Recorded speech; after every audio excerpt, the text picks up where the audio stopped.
Mainit na balita. Sa halip na po, unahin ang mga binanggit nating malalaking problema na kinakaharap ng ating bansa.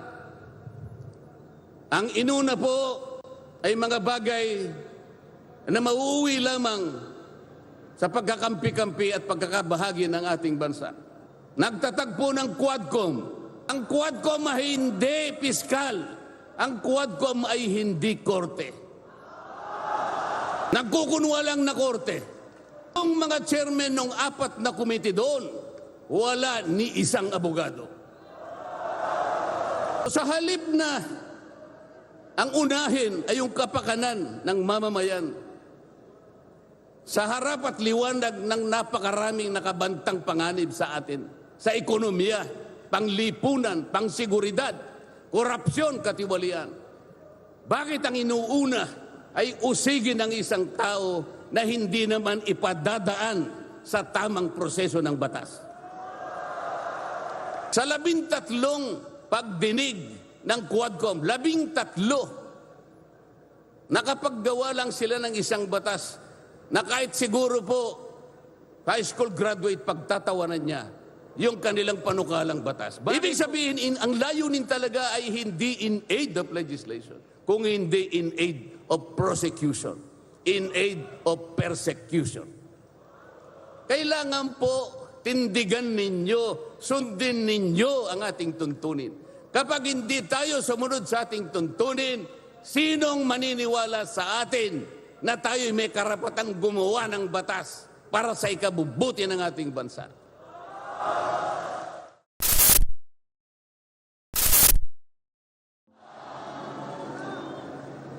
Mga kapatid at mga kababayan,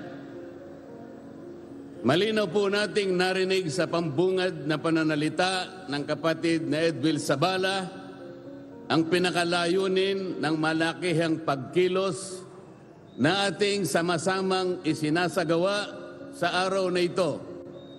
Nais nating katawanin ang nagkakaisang damdamin ng milyon-milyong Pilipino at isatinig ang kanilang pinag-isang mithiin para sa isang mapayapa at nagkakaisang Pilipinas.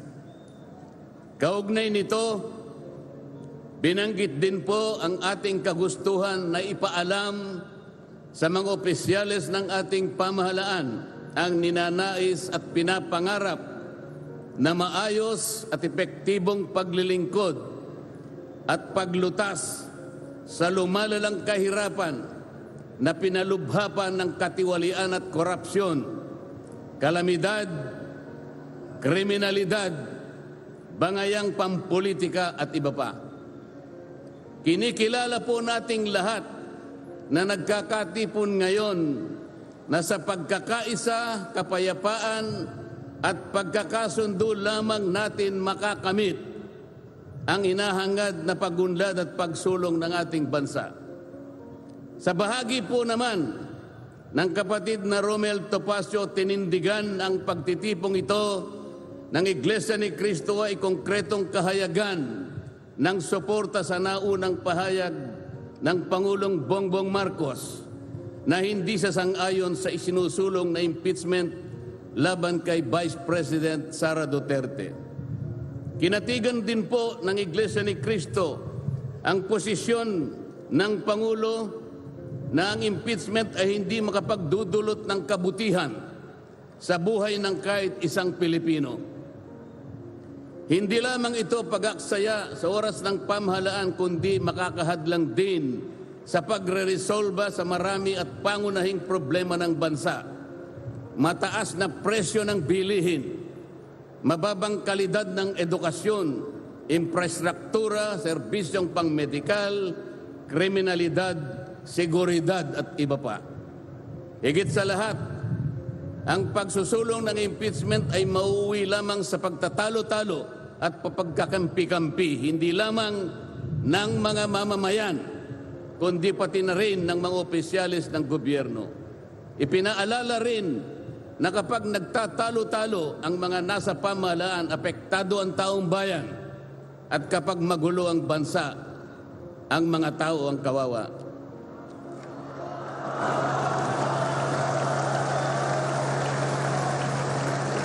Lagyan po natin ng konteksto ang dalawang pagpapahayag na nauna upang lalong mabigyan ng diin ang kahalagahan ng pagkakaisa, pagkakasundo at kapayapaan sa ikalulutas ng panganib na dulot ng kahirapan dahil sa lumulubhang katiwalian, korupsyon, kalamidad at lalo lamang napabibigat ang buhay at pamumuhay ng ating mamamayan.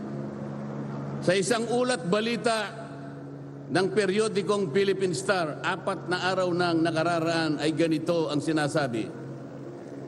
Based on a recent SWS survey, an estimated 17.4 million Filipino families considered themselves poor in the last quarter of 2024. This number represents 63% of the surveyed respondents, the highest self-rated poverty in 21 years.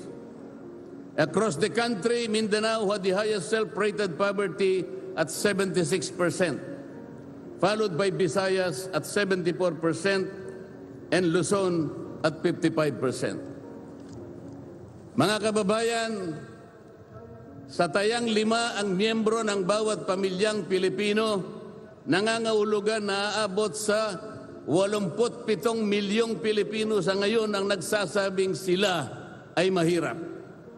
Katumbas ito ng 75% ng ating populasyon ngayon na tinatayang 116 million o mahigit pa. Gusto ko pong banggitin sa inyo at kailangan malaman ninyo na sa taong ito ang ating national budget ay nagkakahalaga ng 6.3 trillion pesos. Ito po ang ating national spending. Ang ibig sabihin, ito pong halagang ito ang gagamitin dapat ng pamahalaan upang tugunin ang lahat ng pangangailangan, pangkabuhayan, panglipunan, pangkalusugan, pangedukasyon, pangseguridad, lahat ng kakailanganin alang-alang sa kapakanan ng bawat isang Pilipino. 6.3 trillion pesos. Ngunit, ang tinatayang magiging income lang ng ating bansa ay kulang pa sa 5 trilyong piso. Ang ibig pong sabihin, meron tayong deficit. Meron tayong kakulangan na 1.5 trillion pesos. Ito po ang ating ipangungutang sa taong ito. 1.5 trillion pesos. Ibig sabihin po, bawat araw tayo'y gagasta ng 17.6 billion pesos. Yun po yung ating gasta. Araw-araw. Ngunit ang ating kinikita ng bansa ay 13.4 billion pesos lamang. Sa makatwid, ang uutangin natin araw-araw ay 4.2 billion pesos. Katumbas ng 175 million pesos bawat oras. Napakabigat po na hinaharap na hamon at problema ng ating bansa. Hindi po biro-biro ito. Ito po ay pananagutan po ng ating mga opisyales. Hindi po pwedeng talikuran ito. Ganito na po kalala ang problemang pang-ekonomiya ng ating bansa. Ngunit,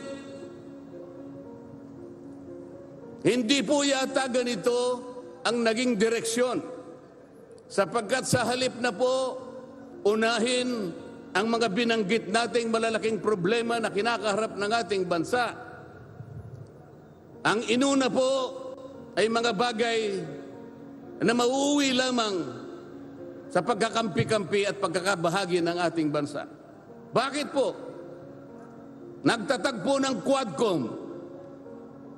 Ang buong akala ko po, sa pagtatatag ng Quadcom, ito po ay 4 na komite sa House of Representatives.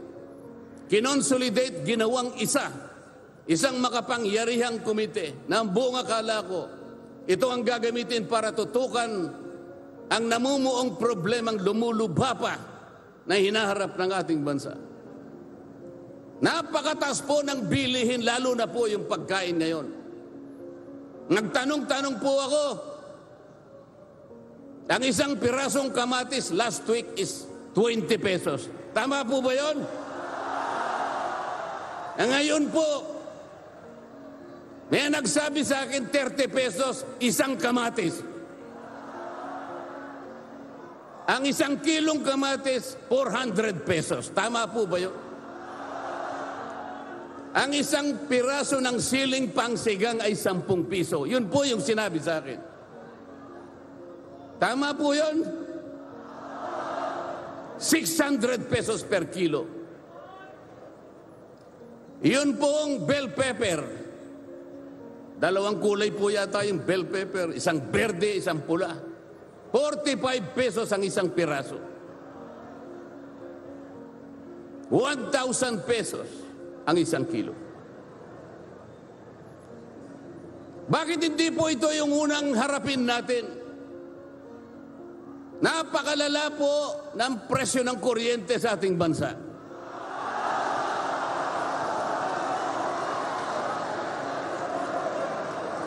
Meron po akong isinulong na 10 panukalang batas na ang tanging layunin ay ibaba ang kuryente sa bansang ito.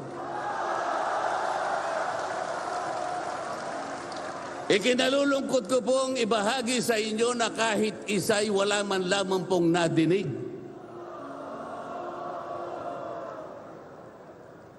Ano po yung dininig? Pinatawag ang dating Pangulong Duterte, pinatawag ng Quadcom.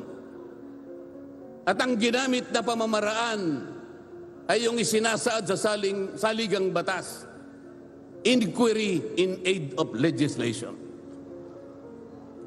Natupad po ba yung Inquiry in Aid of Legislation? Paano po in aid of legislation kung ang tatawagan nilang resource persons para humarap sa paglilitis na yon ay puro kalaban ng dating Pangulo? Alam po ninyo lahat yon.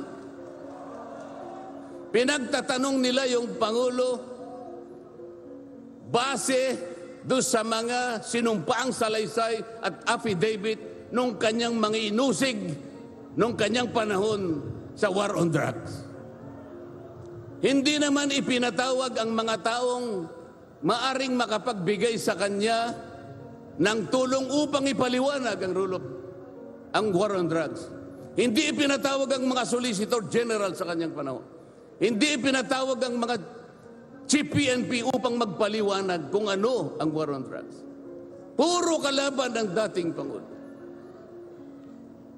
Yung mga abogadong kasama niya para magtanggol sa kanya, hindi pwedeng magsalita. Sapagkat ang tuntunin sa mga komite, ikaw ay papayagan lamang para payuhan mo ang kliyente mo sa kanyang karapatan. Ngunit paano mangyayari na ang kliyente nila ay papayuhan sa kanyang karapatan kung bubulungan lang siya, ay makikita siya ng isang chairman doon. Attorney, huwag mong bubulungan yan. Iko-contempt kita.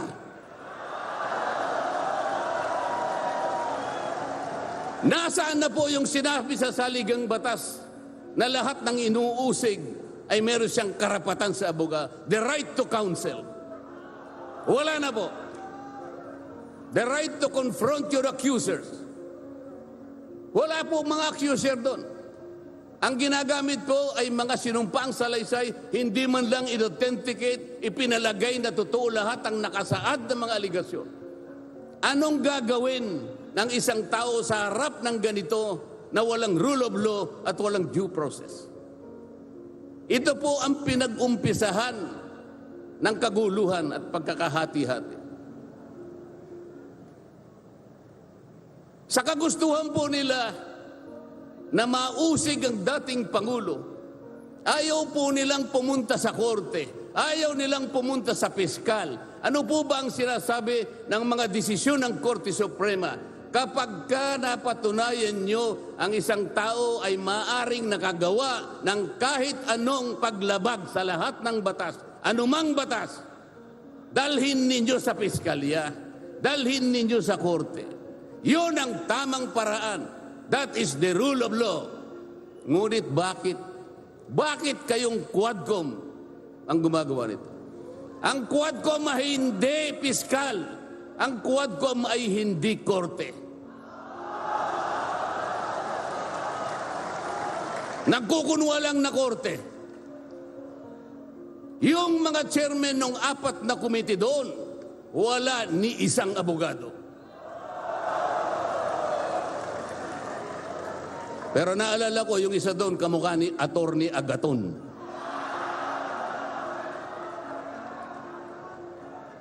So sa halip na ang unahin ay yung kapakanan ng mamamayan, sa harap at liwanag ng napakaraming nakabantang panganib sa atin, sa ekonomiya, panglipunan, pangsiguridad, korupsyon, katiwalian.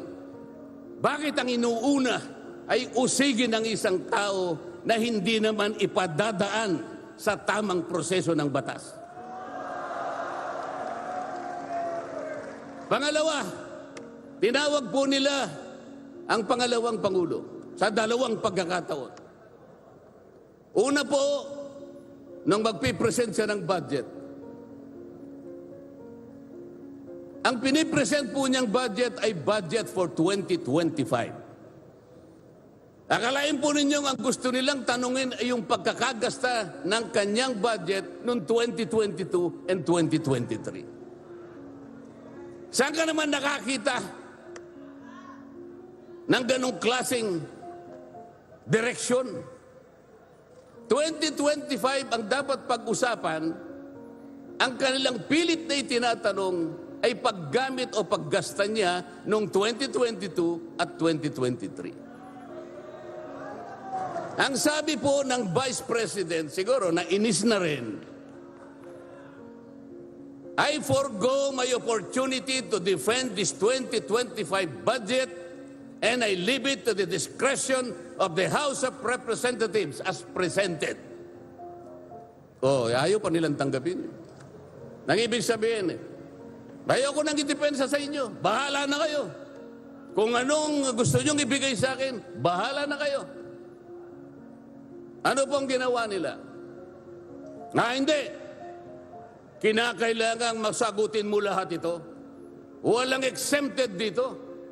Kahit ano nga yun siya, kailangan namin tama po yung lahat po ng paggasta ng pera ng bayan ay kailangan pong suriin. Totoo po yun. Ngunit meron pong pagkakataon at panahon sa paggawa nito. Hindi po sa panahon ng pipresenta ng budget. So ang ginawa po nila, tinawag uli ang pangalawang Pangulo sa isang pagdinig sa isang komite na kung tawagin ay Committee on Good Government. Alam po ninyo yung pagsisimula nila para magkaroon ng katwiran na masabi na ang Vice President? Kinasangkapan nila yung isa sa amin, isang representative sa Maynila, tumindig at nag-privilege speech. Yung subject matter po ng kanyang privilege speech ay kaugnay po ng budget na pinagtatalunan na po sa plenaryo at sa committee. Sa tuntunin po ng House of Representatives, no one should avail of the privilege hour if the subject matter is related to a pending bill. Nandun na po yung bill sa baba, pinagsalita pa po yung isa. Nung banggitin ko po ito, nire-raise ko po, sabi ko, wala pong katwiran ito. Kailangan po tindigan ninyo, sundin ninyo ang ating tuntunin. Kapag hindi tayo sumunod sa ating tuntunin, sinong maniniwala sa atin na tayo'y may karapatang gumawa ng batas para sa ikabubuti ng ating bansa?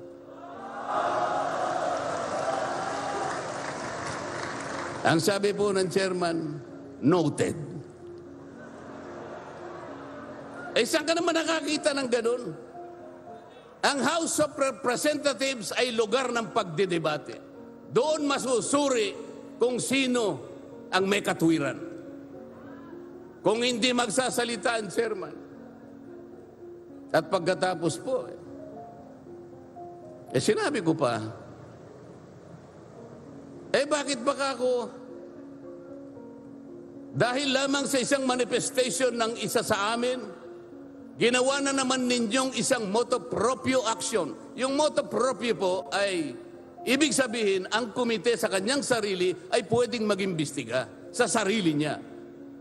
Pero ginamit nila yung manifestation ng isa sa amin. Mali na naman po yun. Hindi po dapat ganun. Nung i-raise ko po yun, ayaw na naman po nilang pumayag. Samantalang ako po, I delivered a full privilege speech. DepEd din ang pinag-uusapan nun. At ang ni-raise ko po ay yung katiwalian involving more than 3 billion pesos covering 3 annual audits of the Commission on Audit. Kahit na full privilege speech, hindi man lang po ni-repair sa committee. Samantalang yung illegal po na privilege speech, dali-daling ibinigay kagad sa Committee on Good Government. Kahit na illegal, kahit alam nilang mali. Ito po yung problema. So sabi ko, Mr. Chair, bakit tayo po ang sumusuri? Bakit tayo po ang nag-audit ng confidential funds ng Vice President? Bakit tayo po? Hindi po ba ang minanduhan ng ating saligang batas na tanging may otoridad at kapangyarihang mag-audit at mag-examine ng lahat ng report at papeles ng pagkakagasta ng ating bansa ay ang Commission on Audit? Ni-raise ko na naman po yun. Ayaw pong sumagot ng chairman. Ang pinasasagot po sa akin ay yung hindi abogado. Sabi ko, Mr. Chair, nilapitan ko po sila. Mr. Chair, huwag naman pong ganito.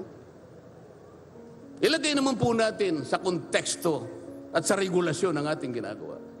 Tinatanong ko po ay isang constitutional issue. Bakit ang pasasagutin mo sa akin ay hindi man lang abogado? Huwag mo naman akong insultuhin.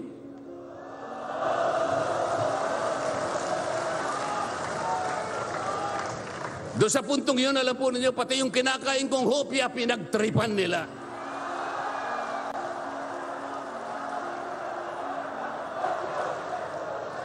Ang Iglesia ni Cristo ay hindi po laban sa impeachment, sapagkat ang impeachment ay itinatadhana sa saligang batas. Ngunit, kung ang paraan ng pagsasagawa nito ay wala sa batas at wala sa tuntunin, ito na naman ay pagmumulan ng kaguluhan, pagmumulan na naman ng pagkakabahabahagi ng ating bansa. Ito po ang gusto nating iwasan. Ito po ang gusto nating iwasan. Iniimbestiga nila po yung confidential funds. Ang tanong ko po, Mr. Chairman, mahigit pong 400 opisina at ahensya ng ating pamahalaan ang tumatanggap ng confidential funds. At sila din ay natatawagan ng pansin ng Commission on Audit. Bakit naman isang opisina lang ang pinipilit niyong usisain? Hindi ba masyadong halata namang pamumuliti yan? Ito po yung gusto nating liwanagin. Hindi po tayo laban sa pag-iimbestiga ng katiwalian. Ilagay po natin sa ayos. Sana man lang, kumuha sila ng ilang pang mga bahagi ng opisina na kagaya din ng paggagamit ng confidential funds, sapagkat ang layunin po raw ay makagawa ng batas. Kung talagang gusto ninyong gumawa ng batas, kasi po in aid of legislation, palagi po ito ang nagagamit, inquiry in aid of legislation. Nasa saligang batas po naman talaga ito. Kaya lang, meron pong limitasyon ang inquiry in aid of legislation. Ano po yung unang limitasyon? Kailangan po meron ka ng nakabalangkas na batas, panukala.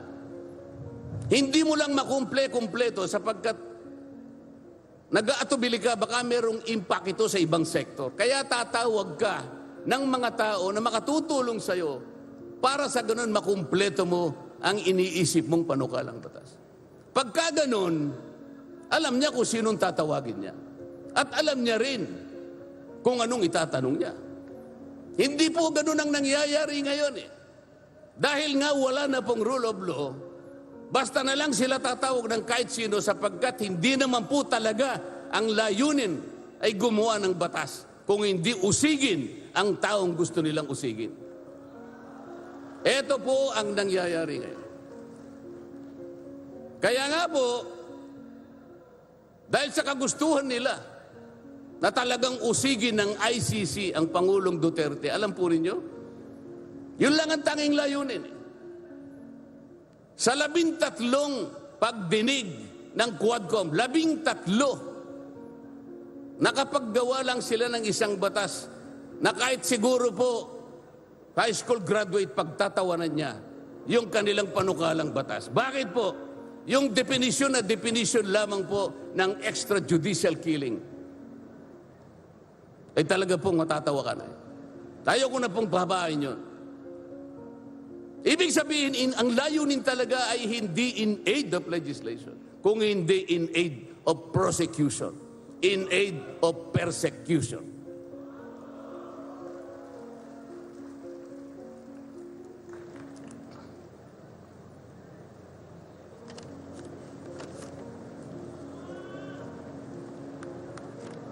Kanina po, mga kababayan, napanood po ninyo ang video na kung saan ay nagpahayag ng di pagsang-ayon si Pangulong Marcos sa namumuong impeachment laban sa pangalawang Pangulo. Ulitin ko lamang po yun. Sabi niya, tumutukoy po dun sa pagsasagawa ng impeachment.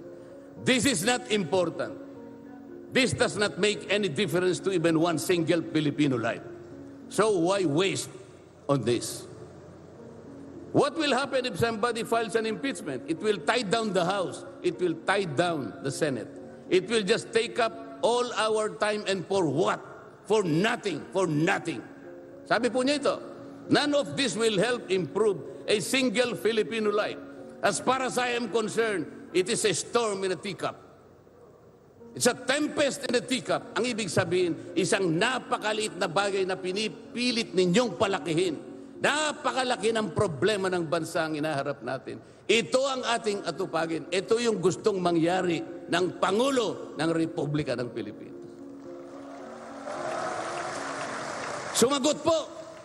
Sumagot po ang liderato ng House of Representatives.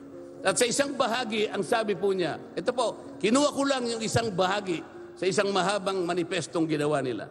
Sabi po ng House of Representatives, bilang tugon doon sa sinabi ng ating Pangulo.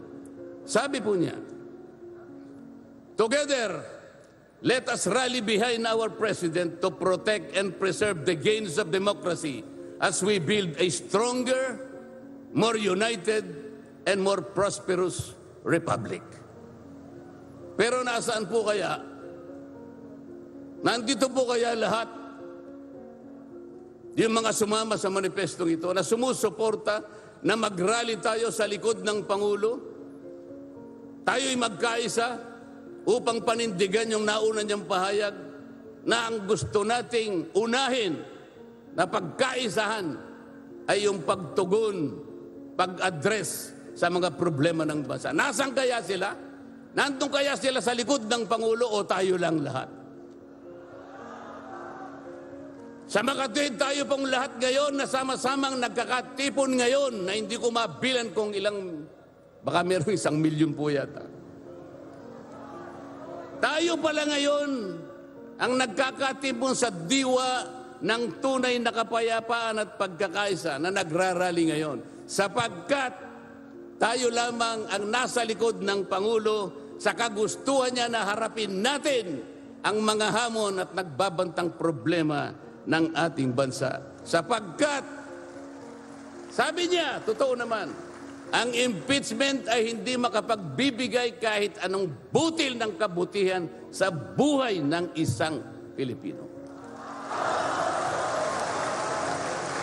Bago po ako magtapos, ay nais ko pong sipin dito ang butil ng kaalaman na inalaw sa isang 1957 Nobel na ang pamagat ay Atlas Shrugged ni Alice O'Connor, na kilala sa taguring Ayn Rand. Ang sabi po niya, sa English muna po, pasensya na po kayo. When you see that in order to produce, you need to obtain permission from men who produce nothing. When you see that money is flowing from those who deal not in goods but in favors. When you see that men get richer by grab and pull, not by work. And your laws don't protect you against them, but protect them against you. When you see corruption being rewarded and honesty becoming a self-sacrifice, you may know that your society is doomed. Kapag nakikita po ninyo na para tayo ay mag-produce, ay hingi pa tayo ng permiso sa mga taong hindi naman nakakapag-produce, at nakikita po nyo na umaapaw ang pera sa pamagitan ng patagong transaction at hindi sa pamagitan ng mga merchandise na nakikita natin. At nakikita ninyo kanya na yung iba ay lalong nagiging mayaman sa pamagitan ng katiwalian at hindi sa pamagitan ng trabaho. At ang mga batas ninyo, sila pa ang pinoproteksyonan. At ang batas ninyo ay sila pa ang lumalaban sa inyo.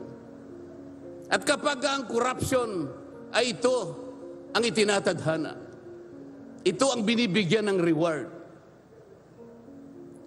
At yung katapatan ay ito ay nagiging sakripisyong pang-personal. Alam na ninyo na ang inyong lipunan ay nasa kapahamakan. Mabigat po ito. Mabigat po ito. Ito ang dapat harapin ngayon sa pamamagitan ng pagkakaisa, pagkakasundo at kapayapaan. Hindi po biro-birong problema ang inaharap ng ating bansa. At bago po ako tuluyang magtapos, payagan ninyo kung ulitin ang sentimiento ni Edmund Burke, isang English political philosopher, na sinabi niya, the only thing necessary for evil to triumph is for good men to do nothing. Sa Tagalog po, ang tanging kailangan para magtagumpay ang kasamaan ay magsawalang kibo at walang gawin ang mabubuting tao. Maraming salamat po.